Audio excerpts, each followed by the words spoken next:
जय माँ दुर्गे। आज गुप्त नवरात्रि का तीसरा दिन आदि महाविद्या त्रिपुर सुंदरी का होता है।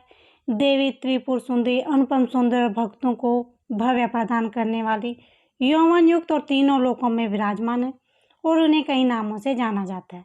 इन्हें राजराजेश्वरी, बाला, ललिता, मीनाक्षी, कामाक्षी, शताक्षी, कामेश्वरी कहा जाता है। अपनी सुंदरता और मोहकता से देवासुर संग्राम में असुरों को वश में कर लिया था।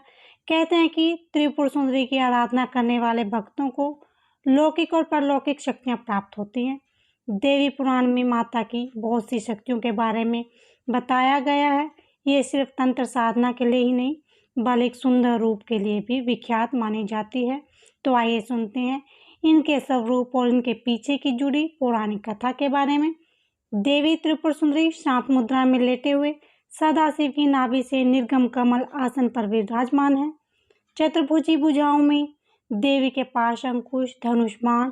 देवी के आसन को ब्रह्मा, विष्णु और यमराज अपने मस्तिष्क पर धारण करते हैं। देवी 3 नेत्रों में युक्त और मस्तिष्क पर अर्धचंद्र धारण करती है।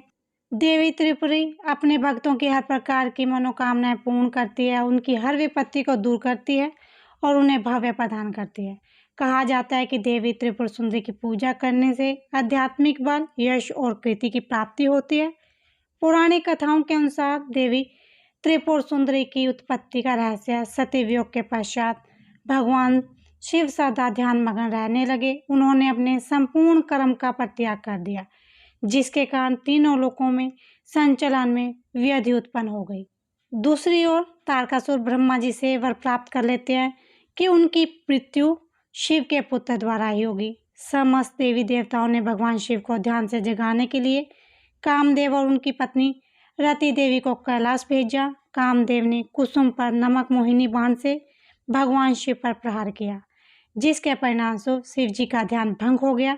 देखते ही देखते भगवान शिव के तीसरे नेत्र से उत्पन्न क्रोध अग्नि ने कामदेव को जलाकर भस्म कर दिया। उसी दौरान भगवान शिव के गण ने कामदेव की भस्म से पुरुष आकृति की मूर्ति बनाई। उस आकृति को भांड नाम दिया गया। शिव के क्रोध से बने होने के कारण भांड में राक्षसों के गुण थे।